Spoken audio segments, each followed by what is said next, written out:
जनूबी अमेरिका के अजीम शान पहाड़ी सिलसिले इंडीज में इंजीनियर्स बुलंदोबाला और दुश्वार गुजार चट्टानों को चीर कर ऐसी सड़कें बनाते हैं जहां हालात इस कदर सख्त होते हैं कि एक मामूली सी गलती पूरे मंसूबे को सैकड़ों मीटर गहराई में गिरा सकती है। लेकिन मिलीमीटर की सतह तक दुरुस्त हिसाब किताब, इंतहाई महारत से की गई ड्रिलिंग, बारूद का कंट्रोल शुदा इस्तेमाल और सैकड़ों टन वजनी मशीनों की मदद से उन माहिरीन ने ऐसी पेचदार सड़कें तैयार की हैं जो पहाड़ों के गिर्द किसी धागे की तरह लिपटी हुई महसूस होती हैं। ये सड़कें उन इलाकों को दोबारा आपस में जोड़ रही हैं जो सदियों से एक दूसरे से अलग थलग थे। दोस्तों, क्या आप जानते हैं कि इंजीनियर्स उन आमूदी चट्टानों पर सड़क को बरकरार रखने के लिए क्या तरीके अपनाते हैं? दोस्तों, आज की ये वीडियो बहुत ही दिलचस्प है। आपसे दरख्वास्त है कि वीडियो को आखिर तक जरूर देखिए और अगर चैनल पर नए हैं तो हमारे चैनल को सब्सक्राइब जरूर कर लीजिए।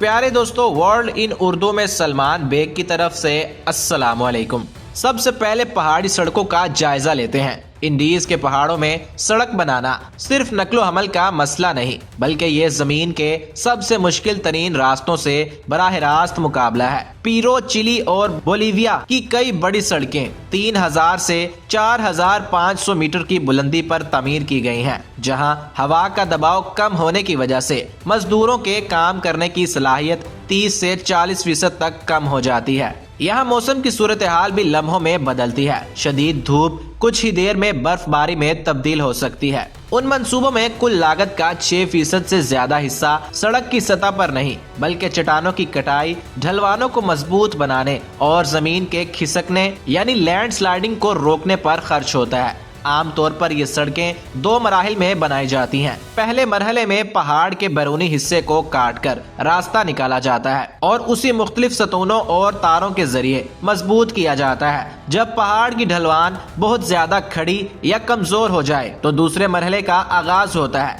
यानी पहाड़ के अंदर से सुरंग निकाली जाती है ताकि खतरनाक हिस्सों से बचा जा सके। आइए अब इस अमल को तफसील से समझते हैं। पहला कदम, सड़क की दरमियानी लकीर का दुरुस्त तायुन करना और चट्टान पर तामीराती हदूद की निशानदही करना। उस नक्शे की बुनियाद पर चट्टान में सुराख किए जाते हैं और उनमें बारूद की एक खास मिकदार भरी जाती है। ये धमाके इस कदर एहतियात से किए जाते हैं कि सिर्फ मतलूबा हिस्सा ही टूटे और पहाड़ की मजमूई मजबूती को कोई नुकसान ना पहुंचे। धमाके के बाद जब चट्टान के टुकड़े हो जाते हैं तो खुदाई करने वाली मशीनें उस मलबे को हटाती हैं। ये मलबा बड़े ट्रकों पर लाद कर मखसूस जगहों पर पहुंचाया जाता है। जहां मुमकिन हो वहां बलडोजर मलबे को बराह रास्त नीचे गहरी खाई या दरिया में धकेल देते हैं ताकि वक्त बच सके। उसके बाद बलडोजर सड़क को इब्तदाई शक्ल देते हैं। ये चक्कर उस वक्त तक जारी रहता है जब तक एक कच्चा रास्ता तैयार ना हो जाए। दोस्तों, जब जमीन हमवार हो जाती है तो ट्रकों के जरिए कटी हुई बजरी और पत्थर डाले जाते हैं। मोटर ग्रेडर नामी मशीनें उस मवाद को डिजाइन के मुताबिक बराबर फैलाती हैं। उसके बाद पानी के ट्रक पूरी सतह पर छिड़काव करते हैं ताकि धूल ना उड़े और मिट्टी में नमी पैदा हो जाए जो उसे दबाने में मदद देती है। फिर भारी भरकम रोलर्स उन तहों के ऊपर चलाए जाते हैं ताकि सड़क की बुनियाद ठोस और मजबूत हो जाए। जहां मशीनें नहीं बच सकती वहां मजदूर हाथ से चलने वाली मशीनों के जरिए जमीन को पक्का करते हैं। इसके बाद मजदूर हिफाजती बेल्ट बांधकर खड़ी चट्टानों पर चढ़ते हैं और नुकीले हिस्सों को काट कर ढलवान को बराबर करते हैं। फिर पूरी चट्टान पर स्टील की मजबूत जाली बिछाई जाती है ताकि छोटे पत्थर सड़क पर गिरकर हादसात का सबब न बने। आखिरी मरहले में तारकोल बिछाया जाता है। पहले एक बारीक तय बिछाई जाती है और फिर इसे गर्म करके पक्का किया जाता है। इस दौरान बड़ी मशीनें और मजदूर मिलकर काम करते हैं ताकि सड़क हमवार रहे। जब तारकोल ठंडा होकर जम जाता है तो बुलंदी से ये सड़क पहाड़ पर सजे हुए एक स्याह रिबन की तरह नजर आती है। दोस्तों, पहले से तैयार शुदा सीमेंट के ब्लॉक्स का इस्तेमाल ऐसे मुकामात जहां चट्टान बिल्कुल सीधी हो और सड़क चौड़ा करने की जगह ना हो, वहां सड़क को कंक्रीट के सतूनों के जरिए हवा में मुअल्लिक किया जाता है। यहाँ जमीन खोदने के बजाय नीचे से ऊपर की तरफ तामीर की जाती है। पहले पहाड़ की मजबूत बुनियाद पर कंक्रीट के बड़े सतून खड़े किए जाते हैं। क्योंकि यहाँ आम गाड़ियाँ नहीं पहुँच सकती, इसलिए सामान क्रेनों के जरिए पहुँचाया जाता है। جب ستون تیار ہو جاتے ہیں تو سڑک کے حصے موڈیولز جو پہلے سے کسی اور جگہ تیار شدہ ہوتے ہیں لا کر جوڑ دیے جاتے ہیں۔ یہ بالکل ایسے ہی ہے جیسے کسی کھلونے کے بلاکس کو جوڑا جا رہا ہو۔ آخر میں حفاظتی جنگلے اور پانی کی نکاسی کا نظام بنایا جاتا ہے۔ جب پہاڑ کے باہر سڑک بنانا ناممکن ہو جائے تو سرنگ کا انتخاب کیا جاتا ہے۔ سرنگ بنانے میں سب سے پہلا اور اہم کام ہوا کی آمد و رفت کا انتظام ہے، یعنی وینٹیلیشن۔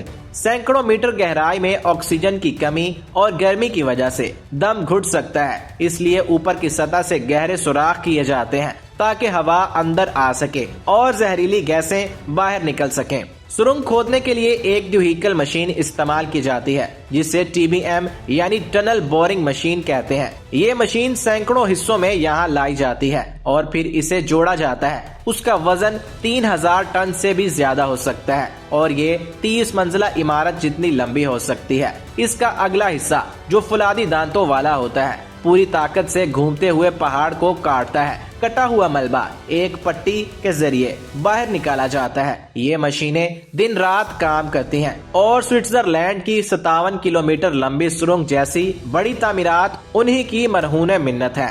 دوستو، آج کل چین اس ٹیکنالوجی میں سب سے آگے ہے، جہاں ہزاروں ایسی مشینیں زمین کے نیچے راستے بنا رہی ہیں اور پھر سرنگ کی کھدائی ختم ہونے کے بعد بھی کام جاری رہتا ہے۔ انجینئرز خاص آلات کے ذریعے دیواروں کا معائنہ کرتے ہیں تاکہ بال برابر بھی دراڑ نہ رہے۔ ریڈار اور کیمروں کی مدد سے ہر بولٹ کو چیک کیا جاتا ہے۔ جب ہر چیز معیار کے مطابق ہوتی ہے تبھی اسے استعمال کے لیے کھولا جاتا ہے۔ تو دوستو، پہاڑی راستوں کی تعمیر کی اس عالمی دوڑ میں جہاں جنوبی امریکہ کے منصوبے اپنی مثال آپ ہیں، وہیں دوسری طرف چین ایک بالکل مختلف سطح پر اس مقابلے میں شامل ہے۔ چین کی کوشش یہ ہے کہ پہاڑی سڑکوں کی تعمیر میں انسانی مشقت کو کم سے کم کر کے مشینی خودکاری یعنی آٹومیشن کو عروج پر پہنچایا جائے۔ جہاں انڈیز میں سڑکیں پہاڑ کے گرد لپٹی ہوتی ہیں، وہاں چین کی یہ کوشش ہے کہ وہ پہاڑوں کے درمیان بلند و بالا پلوں کا ایک ایسا جال بچھائے جو سفر کے وقت کو آدھا کر دے۔ چین اس وقت ایسی جدید مشینوں پر کام کر رہا ہے جو پل کے بڑے بڑے حصوں کو خود ہی اٹھا کر گہری کھائیوں کے اوپر نصب کر دیتے ہیں، جس سے مزدوروں کی جان کو خطرہ کم ہو جاتا ہے۔ اس کے علاوہ چین کی یہ بھی کوشش ہے کہ وہ سرنگ کھودنے والی مشینوں کی رفتار کو اتنا تیز کر دے کہ مہینوں کا کام ہفتوں میں مکمل ہو سکے۔ تو دوستو، آپ نے دیکھا کہ کس طرح انسانی عزم اور جدید ٹیکنالوجی نے ناممکن کو ممکن بنا دیا ہے۔ چاہے وہ کھڑی چٹانیں ہوں یا گہرے پہاڑ، انسانی مہارت نے ہر جگہ راستے نکال لیے ہیں۔ تو دوستو، اب آپ نے موازنہ کرنا ہے کہ چین اس کام میں سب سے آگے ہے یا پھر امریکہ۔ اپنی قیمتی رائے کمنٹ میں ضرور بتائیے گا۔ دوستو، اگر آپ کو آج کی ویڈیو پسند آئی ہو تو ویڈیو کو لائک اور چینل کو سبسکرائب ضرور کیجیے گا۔ ملیں گے ایک نئی ویڈیو کے ساتھ، تب تک کے لیے اللہ حافظ۔